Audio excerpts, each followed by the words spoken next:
जिस पुराण को हम श्रवण करने के लिए बैठे हैं, ये पुराण कोई साधारण नहीं है महाराज।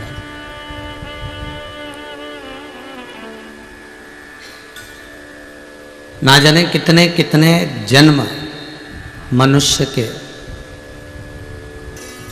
निकलते चले जाते हैं और उस जन्म में वो परमात्मा को पाने के लिए बिलखता है।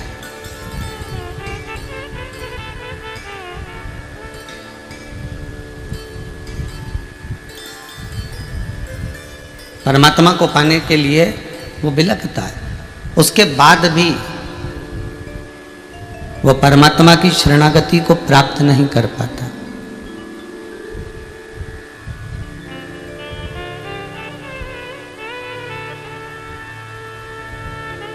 और परमात्मा की शरणागति क्यों नहीं मिलती? आप मंदिर जाएं, देवालय में जाएं, तीर्थ जाएं, और कभी आप विचार करिएगा कि परमात्मा मिलता क्यों नहीं है। जब हम इतनी ऊंची चढ़ाई कर कर वहां, वो किस लिए नहीं मिलता?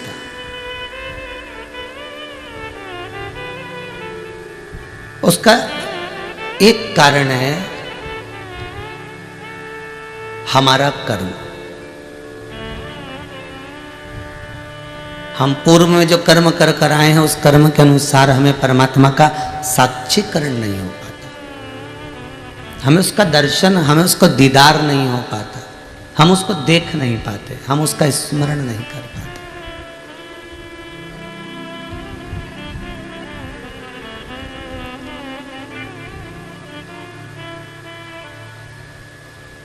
पहले जो कहा, इससे पहले वाली कथा में, कि मंदिर जाने से, तीर्थ जाने से, कथा में जाने से या कथा को श्रवण करने से व्यक्ति का पूर्व में किया हुआ जो कर्म है वो थोड़ा थोड़ा भजन करने से, स्मरण करने से, नाम जाप करने से वो कट जाता है। जो पूर्व का बेकार कर्म है वो केवल भजन से कटेगा।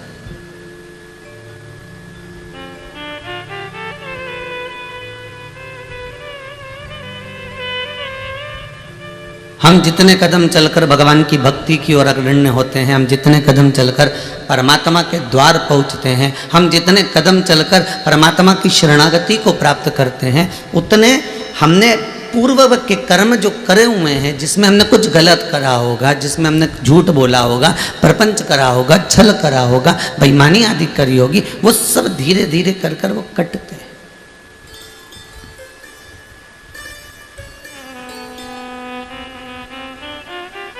मत बुरे कर्म कर बंदे वरना पछताएगा, भगवान की आंखों से तू बच नहीं पाएगा, तू बच नहीं पाएगा। अरे ओ अज्ञानी मत कर नादानी। हम जितने भी कर्म कर रहे हैं, उस कर्म को अगर हम परमात्मा को समर्पित कर कर करें तो हमें बाद में आकर फिर नहीं भोगना पड़ेगा। फिर वो वाली कथा याद कर लीजिए जिसमें कहा था कि हॉस्पिटल में पड़ा हुआ व्यक्ति बहुत दिन तक अगर पड़ा रहता है, हॉस्पिटल में बहुत दिन तक पड़ा हुआ है, तो फिर वो डॉक्टर से कहता है, साहब मेरी दुकान चलाने वाला कोई नहीं है, मेरा घर चलाने वाला कोई नहीं है, डॉक्टर साहब आप एक काम करिए कि ये सब दवाई वगैरह मुझे लिख दो, ये बॉटल भी मैं घर चढ़वा लूँगा, ये इंजेक्शन भी मैं घर लगवा लूँगा, मैं टेबलेट भी घर में ले लूँगा, जांच भी घर पर करवा लूँगा। आप तो अब मैं यहाँ हॉस्पिटल में नहीं रह सकता, अब मैं नहीं भोग सकता, अब मुझे आप थोड़ी सी दवाई लिख दो, आप पर्चा बना दो, मैं इसको लेकर चले जाता हूँ और अब मैं वहाँ पर घर पर सब ले लूँगा, घर भी देख लूँगा, दुकान भी चला लूँगा और घर को भी साथ लूँगा। आप मुझे थोड़ी सी दवाई आप लिख दीजिए, थोड़ा सा आप मुझे लिख दीजिए। आपको जो लिखना है, बॉटल लिखना है बॉटल, औषधि लिखना है औषधि, जो भी आप लिख रहे हैं मुझे लिखकर दे दीजिए, मैं उसको घर पर चढ़वा लूँगा। डॉक्टर ने कहा हम छोड़ तो देंगे, हॉस्पिटल से छुट्टी भी दे देंगे, आपको मना नहीं है महाराज, हॉस्पिटल से हम छुट्टी भी दे देते हैं आपको और हम आपको भेज भी देते हैं।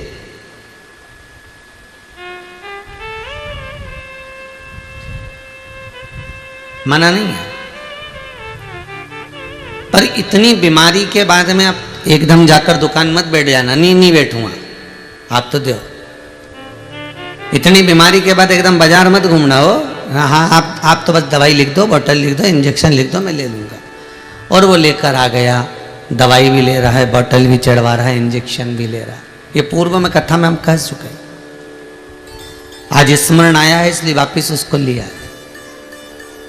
अब घर पर आकर अपने दवाई गोली ली, इंजेक्शन लगवाया, बोतल चढ़वाई, अब घर पर ट्रीटमेंट ले रहे हो तो ठीक हो रहा है।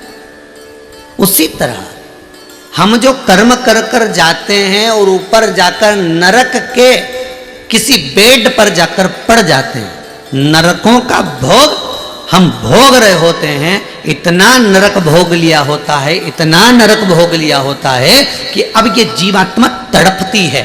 और जब जीव आत्मा गरुड़ पुराण में लिखा इतनी तड़पती है तो ये परमात्मा से कहती है कि अब मुझे क्षमा कर दो, मुझे अब वापस जन्म दे दो, मुझे मृत्यु लोक में भेज दो, बाकी की गोली दवाई मैं नीचे खा लूंगा, बाकी का दुख मैं नीचे जाकर झेल लूंगा, बाकी का कष्ट मैं भूमि पर जाकर झेल लूंगा। आप मुझे बस अब यहां से छोड़ दो, अब मुझे इस नरक के जंजाल से बाहर निकाल दीजिए।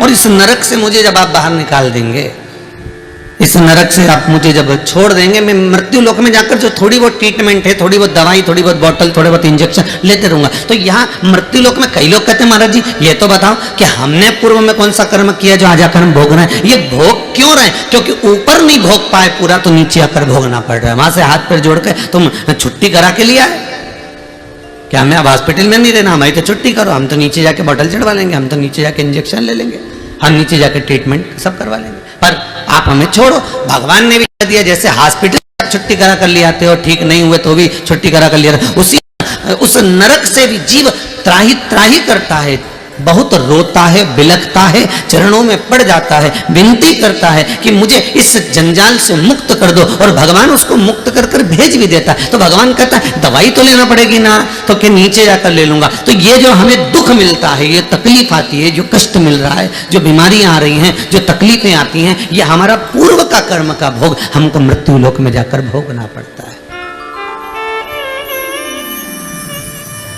कोई दूसरा नहीं भोगेगा।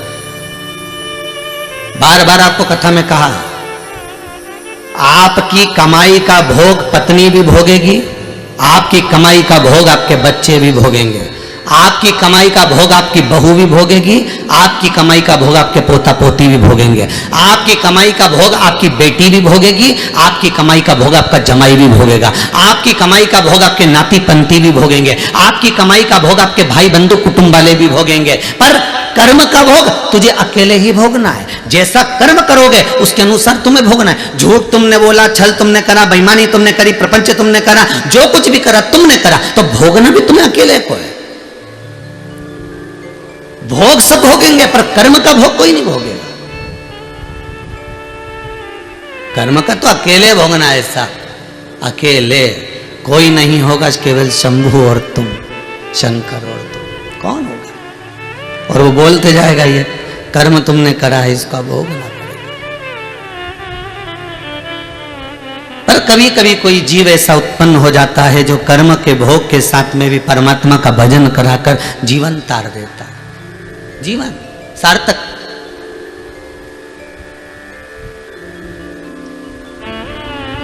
ये जो आनंद की अनुभूति है, ये यही सुख देती है, ये दूसरा कोई सुख नहीं है। आज हम अगर भोग रहे हैं, थोड़ा सा कर्म अगर हमको मिला है, कोई राज से ठाट मिला है ना, तो भी समझ लेना भगवान की बड़ी कृपा हुई हो। कुछ खाने को अच्छी गुलाब जामुन, रसगुल्ला, इमारती जलेबी मिल रही है तो भगवान को धन्यवाद देते रहना हो कि ये भगवान बड़ी कृपा करी है तुमने। मनुष्य से तो जोरदार पक्षी होता है साहब, जितनी बार दाना चुगता है उतनी बार भगवान को नमन करता है, मुंडी झुकाएगा। दाना जब चुगेगा, चुगता जब है जब मुंडी उस सरकार के आगे झुका देता है। किसके आगे? उस परमात्मा के आगे।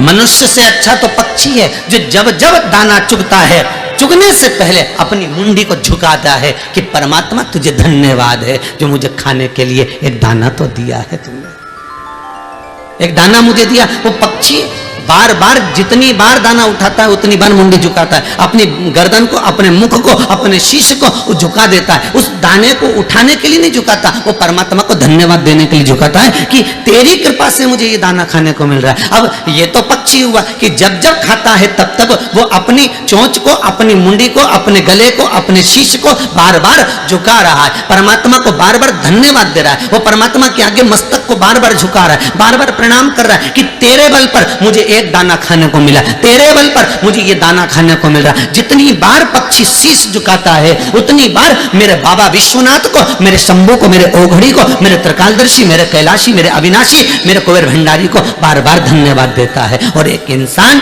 दिन भर खाता है पर धन्यवाद देने का टाइम 2 समय बना रखा है। हम 2 अगरबत्ती सुबह लगा देते हैं, शाम को दिया लगा देते हैं, उतनी देर में भगवान का कोटा पूरा कर देते हैं। मतलब भगवान को भी काम।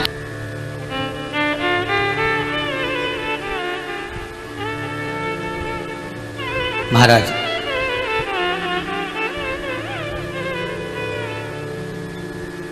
केवल मंदिर जाने पर परमात्मा कभी नहीं मिला रे बाबा। पोथी पढ़ पढ़ जगमुआ पंडित भयो ना कोई, 2.5 अक्षर प्रेम का पढ़े सो पंडित हो। वो 2.5 अक्षर है कौन सा?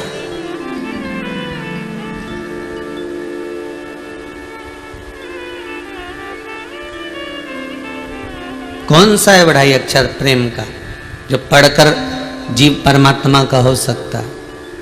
और वो 2.5 अक्षर कोई दूसरा नहीं, वो 2.5 अक्षर केवल आपके हृदय का मन चित्त वृत्ति को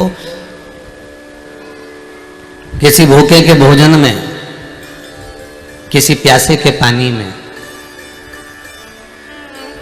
किसी पथिक के पवन में, राहगीर की सेवा में लगा देने पर ही परमात्मा प्रसन्न हो जाता है। कहते हैं आप मंदिर में जाकर अगरबत्ती नहीं लगा सकते, धूप बत्ती नहीं लगा सकते, दिया नहीं जला सकते, बेलपत्र नहीं चढ़ा सकते, पानी नहीं चढ़ा सकते, चंदन नहीं लगा सकते, पुष्प नहीं लगा सकते, पुष्प नहीं चढ़ा सकते, आप भगवान को जल नहीं चढ़ा सकते। भले मत चढ़ाओ, मेरा शंकर कभी आपसे कहने के लिए नहीं आएगा कि तूने ये नहीं करा।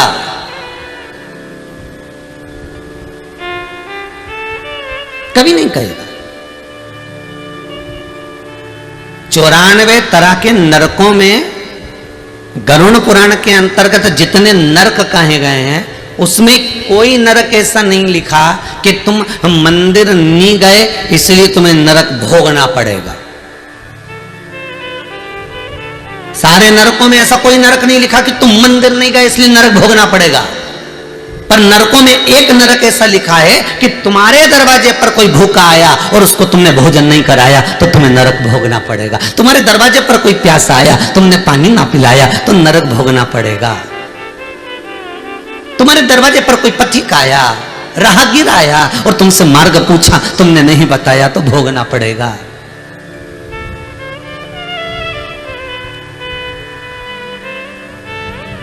तुम्हारे दरवाजे पर गौ माता आई, एक रोटी ना दे पाए, दरवाजे पर रात भर कुत्ता भौंकता रहा, तुम्हारी चौकीदारी करता रहा क्योंकि उसको एक रोटी इस दरवाजे से मिलती थी और वो नहीं दे पाए तो नरक भोगना पड़ेगा। थोड़ा सा जाकर आपने एक भाग नहीं डाला, नरक भोगना पड़ेगा। वो आस लगाकर बैठी हुई, बहुत अरमान लेकर बैठी हुई, उसके बाद भी हम उसको कुछ ना दे पाए। गरुड़ पुराण में ये नहीं लिखा कि आप मंदिर नहीं जाओगे तो नरक भोगना पड़ेगा। गरुड़ पुराण कहती है कि किसी पथिक को, किसी राहगीर को, किसी भूखे को, किसी प्यासे को, किसी अन्य को जिसको जरूरत है उसको नहीं दे पाए तो भी नरक का काम, तो भी नरक है।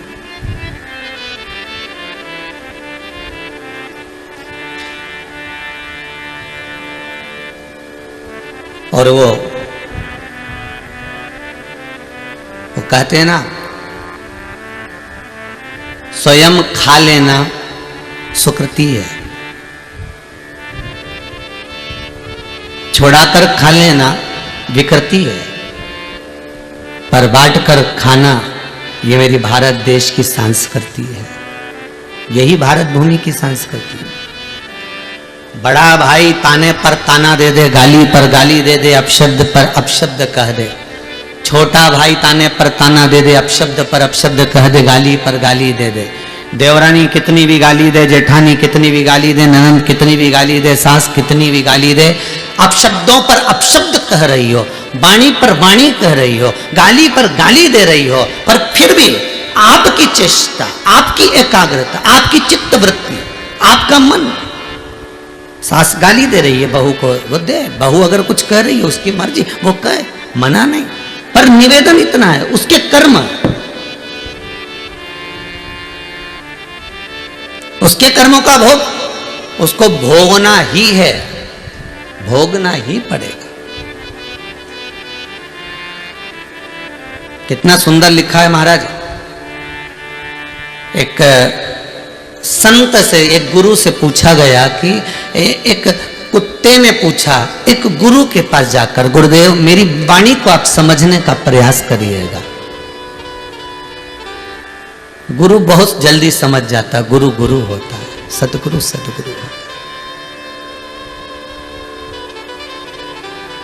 सदगुरु के सामने कहा भी नहीं जाता, वो अपनी दृष्टि से देखकर समझ जाता है।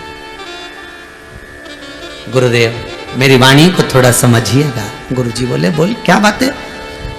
मैं राह में बैठा हुआ था, एक व्यक्ति दौड़ कर आया, मुझ में लात मारकर चला गया। मेरी गलती क्या थी वो बताइए। कभी कभी आपके साथ में भी हुआ होगा, कुत्ता बीच में बैठा होगा या कुत्ते का बच्चा बीच में बैठा होगा और आप जाते जाते उसको लात मार दी है, आप जाते जाते उसको कुछ कर दिए हैं और उसको डंडे से मार दिया, पत्थर मार दिया, लात मार दिया, मान लो आपने कुछ कर दिया है उसके लिए। तो वो कुत्ता गुरु से पूछ रहा है, मैंने गलती क्या करी है वो बता। तो कुत्ता कहता है कि मेरी गलती गिनाई जाए। तो गुरु कहते हैं गलती तेरी इस जन्म की नहीं है।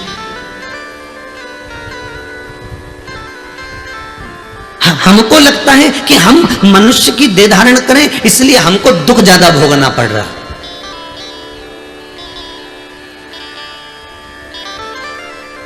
हम मनुष्य की देह धारण करें इसलिए दुख हमको मिल, नहीं नहीं नहीं, ऐसा नहीं है। जिस योनि में रहोगे, 84 लाख योनियां जो मानव की मिलती है, 20 लाख योनि तो ये पेड़ पौधे की है। जितने तुम्हें पेड़ पौधे नजर आए इस पृथ्वी पर, समझ लेना 20 लाख योनि वृक्ष की, पौधों की, पत्तियों की है, दुर्वा की है।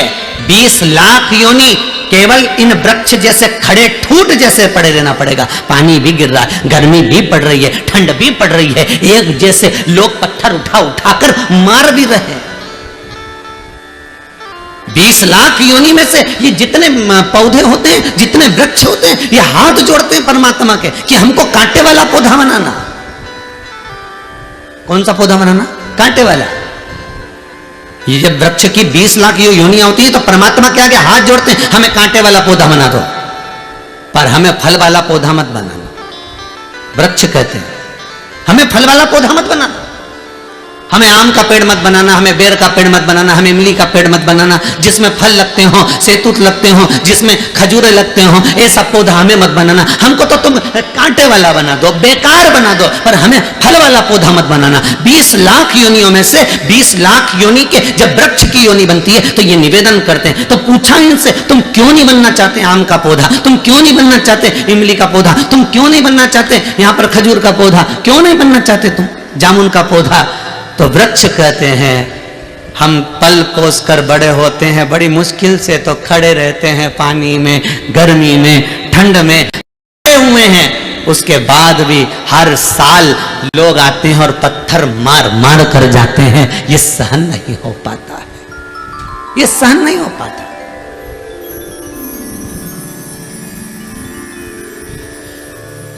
आप में से जितने लोग कथा सुन रहे हैं आस्था चैनल पर, पूरे विश्व में जितने लोग मोबाइल पर कथा सुन रहे हैं, फेसबुक और यूट्यूब पर, इनसे निवेदन करूंगा, यदि आपने अपने घर में, परिवार में, कुटुंब में, कबीले में, रिश्तों में, नातों में कहीं ना कहीं गरुड़ पुराण की कथा सुनी होगी तो उसमें पंडित जी ने बताया होगा कि आम का पेड़, जामुन का वृक्ष, खजूरे का वृक्ष, फलदार वृक्ष कब बनता है व्यक्ति। ये गरुड़ पुराण के अंतर्गत लिखा हुआ कि व्यक्ति ये वृक्ष चौराहे पर, रोड पर, किनारे पर केरी का, आम का, बेर का, इमली का ये पेड़ क्यों बनता है? तो उस गरुड़ पुराण के अंतर्गत लिखा है, जो मानव का शरीर धारण कर कर, मनुष्य की देह धारण कर कर, मनुष्य का शरीर पाने के बाद भी अपने ही रिश्तेदारों को दिन भर गालियां देता है, चाहे बहू को दे, चाहे सास को दे, चाहे ननद को दे, देवरानी को दे, जिठानी को दे, भाई को दे, कुटुंब को दे, कबीले को दे, जो इतनी गालियां पर गालियां अंबालियां बौछार करता है, वही मरने के बाद ये फलदार वृक्ष बनता है। और लोग जैसे ये रुक रुक के गाली बकती है ना, रोज तो नहीं बकती, इसको कोई पागल कुत्ता तो नहीं काटा कि ये रोज गाली बकेगा या रोज गाली बकेगी, ये रुक रुक के बकती है। 6 महीने में, 3 महीने में, 4 महीने में, 8 महीने में, साल भर में, ऐसे लोग गालियां देते हैं। उसी तरह साल साल भर में इसमें भी फल लगते हैं। और ना सास समझ पाती है कि मैं बहू को गाली ना दूं, ना बहू समझ पाती है कि मैं सास को ताने ना दूं। दोनों अगर ये समझ जाए ना, ये शिव महापुराण के पहले दिन की कथा ही समझ गए नहीं तो समझ लो जिंदगी सवर गई। कि हमने गाली दी और बेर का पेड़ बने और लोगों ने पत्थर दिया और एक बार में काम नहीं चलेगा, कितने समय तक खड़ ठूट जैसे बड़े बड़े।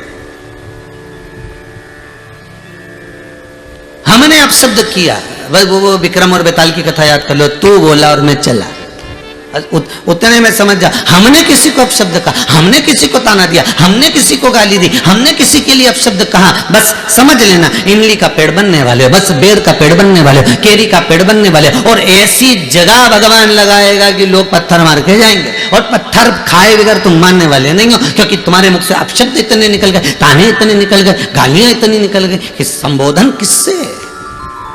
जैसे तुमने बौछार करी वैसे पत्थर की बौछार होती।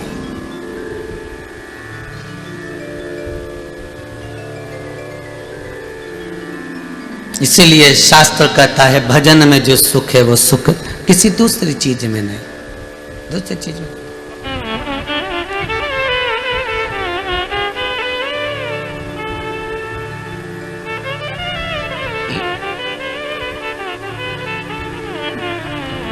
ये चंडीगढ़ के रमेश कुमार जी अगर कथा करवा रहे हैं,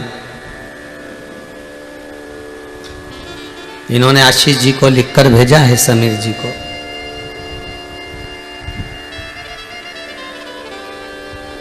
एक बेटा इनका मोहित गर्ग डॉक्टर है, वो कनाडा में है। दूसरा बेटा सीए है, रोहित, जो चंडीगढ़ में है।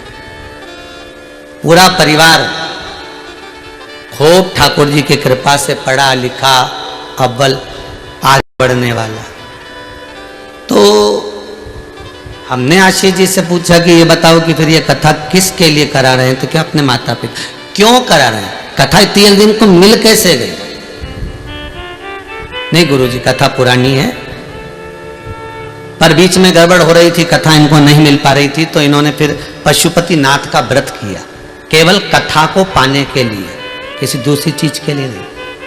दुनिया के लोग पशुपति व्रत कर रहे होंगे कि बेटों के जॉब के लिए, नौकरी के लिए, सर्विस के लिए, धंधे के लिए, व्यापार के लिए, व्यवसाय के लिए, ये कार्य के लिए, वो कार्य के लिए। पर ये गर्ग जी, रमेश कुमार जी गर्ग चंडीगढ़ वाले, ये जो कथा, केवल कथा मिल जाए उसके लिए पशुपति व्रत कर रहे हैं।